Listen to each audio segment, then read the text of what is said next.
Yo, what's up guys, Classic Con here with another video, and you guys have got to check out all this crazy Datamined info for the new Classic Season of Discovery server that's upcoming at the end of this month. WoWHead's been killing it and serve the nerdy ass motherfuckers that know how to data mine stuff. So let's go ahead and indulge in all this new information. First of all guys, we have new runes discovered on the Classic Season of Discovery PTR, Warrior Gladiator stance, oh shit, and Kings for Hunters, so Blessing of Kings I'm guessing. While Datamined on the new WoW Classic Season of Discovery PTR, we discovered several brand new runes not announced at 2023 BlizzCon, including Gladiator Stance for Warriors and Aspect to the Lion, which allows for Hunters to provide Blessing of Kings. This was announced through a recent developer tweet that Blizzard will be implementing a way for Horde players to access Blessing of Kings. Nice, but that kind of sucks for Hunters that they've got to use that aspect, I feel like, opposed to Hawk. Anyway, let's have a look at this. So we've got a few class changes here: Druid, Hunter, Paladin, Rogue and Warrior. Keep in mind that some of these may not necessarily be final and could be added in later brackets, of course, because like I said in my previous video where we went over the brackets, if you haven't checked that out, check it out. I'll post it in the description. And basically there's going to be a level 25 bracket, a level 40, a level 50, and then a level 60 bracket. So a lot of these runes, there are a lot of runes or core abilities that you maybe would have liked to have seen come into this Classic Season of Discovery may not be in this bracket, but there's obviously a possibility that they will be in future brackets, and that could be the case for any of these abilities that we're going to read through. Or, as it says here, or may even be scrapped ideas that won't make it into launch at all. In the data mining, these are all listed as uncategorized spells, and some might never be implemented. Senior game producer Josh Greenfield also commented, that was the guy that did the interview that I did a video on as well, I believe, also commented on this tweet, noting that some things like Rogue Cheat Death are leftover iteration. Yeah, okay, so they're basically saying that a lot of these will be from earlier experimentation, where obviously they chucked a bunch of stuff in it and they would have play tested it a bunch and seen what kind of fit and what didn't. And I'm guessing that Cheat Death just didn't work. It would have made rogues way too overpowered, because let's be honest, they're overpowered as fucking Classic as it is. Who knows how that's going to go now with all these new abilities that all the different classes are gone. You know, something that a viewer commented that's very true is this whole thing is going to shake the meta up so much, because as he said correctly, that every duel that you fight on, you know, Class A versus Class B, you know exactly what to do, because you know exactly what that class can do and he knows exactly what you can do, and it's almost like a dance that you've done thousands of times over the past 20 years and you just know how to play it, whereas this is just going to completely shake up the map. Alright, so onto the Druid. Efflorescence. This is a modern WoW ability, heals the 3 most injured party or raid members within 15 yards of the selected area. So it's a ground targeted AoE that's going to heal up the 3 most injured party or raid members in 15 yards. So big win there for Resto Druids, that seems dope. So onto Everbloom now. Your rejuvenation can now be active on targets affected by another Druid's rejuvenation. Okay, so we can stack Resto Druids now, sweet. We've got Gale Winds, increases the damage done by your Hurricane by 100%. It no longer has a cooldown and its mana cost is reduced by 20%. Man, Boomkins are winning. I've got the Boomkin Rune video coming up. I think that's tomorrow. Yeah, that's tomorrow. You guys have got to check that out. Well, just, I say Boomkins, but Boomkins, Ferals, Resto Druids, even the Tank Bears are looking insane, honestly. Next up, guys, we've got Natural Reaction. Increases your dodge chance by 10%, and you regenerate 3 rage every time you dodge while in bear form or dire bear form. 10 energy while in cat form, or 1% of your maximum mana while in any other form. Okay, great for bear tanks. Then we have Renewal. Instantly heal yourself for 30% of your maximum health, usable in all forms. That's nice. Next up, guys, we've got Torrential Downpour. 115 to 135 damage every 2 seconds.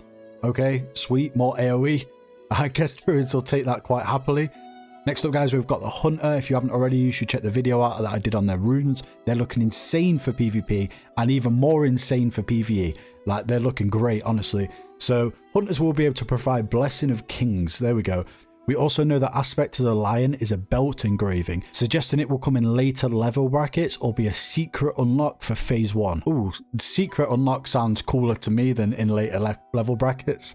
It just does. Secret unlock sounds dope. It also seems that Hunters may be able to tame critters, though it's not clear if these will be actual combat pets. I'm guessing they won't be, but it'll be a cool little flavor thing that hunters can do, right? So first of all, for hunters, guys, we've got Adder Pheromone. Your Tame Beast ability also works on adders as companion pet, okay? We've got Deer Musk. Your tame ability also works on deers as a companion pet. So, Engrave Belt, Aspect to the Lion. Engrave your belt with the Aspect to the Lion rune. The hunter takes on the Aspect to the Lion, increasing total stats by 10% for all nearby allies.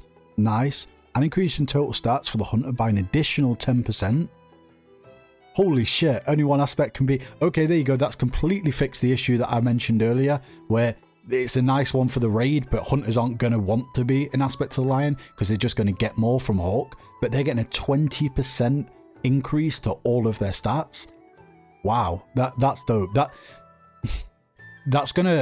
feel like that's gonna scale into the end game a lot better though, because when your stats are higher, you're gonna get more out of that 20%, whereas in lower, especially in like the 25 bracket, which would be the first one, I don't feel like that's gonna be the best thing for you. Obviously, it's gonna be the best thing for your party. It's gonna be the best aspect for you. I don't think it is. I think that'd still be Hawk, to be honest, but this thing will scale insane.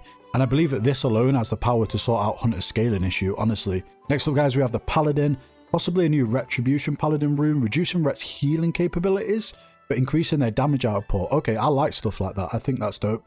Path of Arthas, it's got a cool name as well. Your connection to the light has been damaged. All holy healing you deal decreased by 50%, but all non-holy damage you deal is increased by 5%. 50% reduced healing as a trade-off of 5% increased damage does not seem like a good deal to me. I'm going to need a lot more than 5% increased damage to be reducing my healing output by 50%. In PvP and leveling. In a raid, sound. You're going to take this. Of course you are. It's just a flat 5% damage increase. And the time that you're going to stand there as a Retribution Paladin and cast a Holy Light on a raid member is...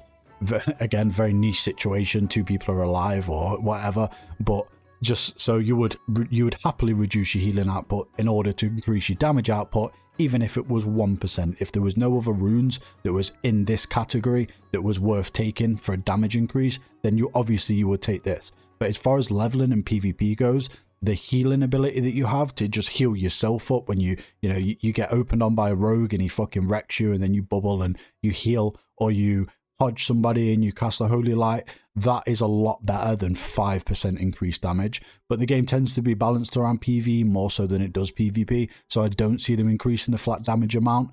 So for PvP, this isn't a ret thing that you would take, but for PvE, this definitely would work.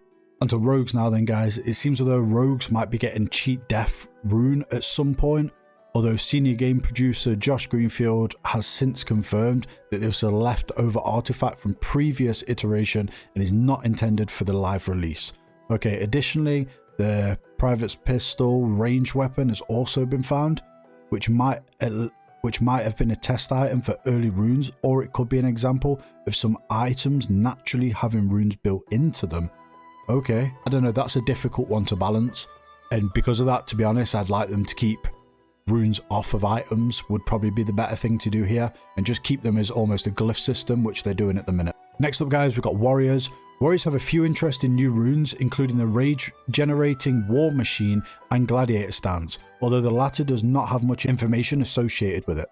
War machine: kill an enemy worth experience or honor, generates 10 rage. It's going to be alright for leveling. For everything else, it's going to be dog shit. The Gladiator Stance shield passive, though, if this did what Gladiator Stance did in a certain expansion that I failed to remember, possibly Legion or something along those lines, where it made a sword and board warrior able to DPS and do a hell of a job at it.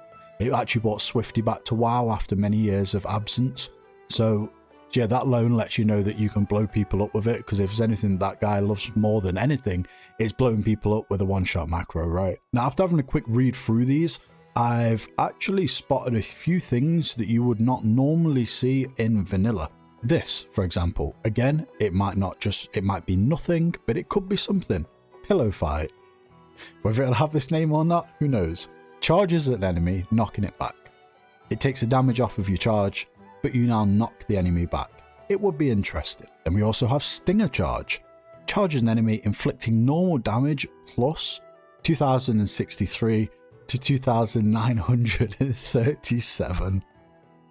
That would be wild if that ever made it into the game, even at level 60. That would be a wild, crazy ability that would never make it with those numbers anyway. Now we have Berserker Charge, which charges an enemy, knocking it back and inflicting normal damage plus 300. Seems slightly more plausible. Then we have Poison Charge, which is honestly something I'd like to see for tank warriors. I think this is a pretty cool idea. Charges an enemy and causes poison damage to all within 10 yards of the target. Be nice just to get some threat up on stuff straight away. Here's another one that I've spotted, which is Heroic Shot. Fire at the target for 300% ranged weapon damage and generate 20 rage. That'd be nice just to go into the fight with some extra range as a prot warrior, for sure. Now this sounds cool as fuck. Glory Shot. Charge at an enemy at less than 20% health, doing massive damage. So I'd imagine massive damage means I'm going to delete you if you're 20% health, and I'm going to charge across the map to do so. Again, whether this will make it into the game or not, who knows, but looking through stuff like this is always pretty cool. So we have another charge ability here, guys, and it looks like they're really trying to do something with charge. It's called Surge. Charges an enemy, inflicting 600 damage to the target and any of its nearby allies, as well as knocking them all back. Now, I'm sure there's probably a couple on there that I didn't spot myself and you guys saw and you was like, it's right fucking there. But I've had a look through twice now and I can't really see anything else. There's one more called Eruption, but it doesn't really tell you anything about it. So that's it for warriors, guys, and that's it for all of these notes. All right, guys, that wraps it up for this video. If you made it this far, I appreciate it. Please subscribe and like the video. And the good news is, if you made it this far, is some fucking fresh news just dropped on Wrath of the Lich King, Cataclysm, and Season of Discovery. I'm super hyped. I'm make a video on it right now after I change my t-shirt and my hat and wash my face because I just got sicked all over by my 9-month-old son. But that's what being a dad's all about. Have fun, guys. Catch you out there in a bit and all that cringy outro bullshit. Let me try mine real quick. Peace.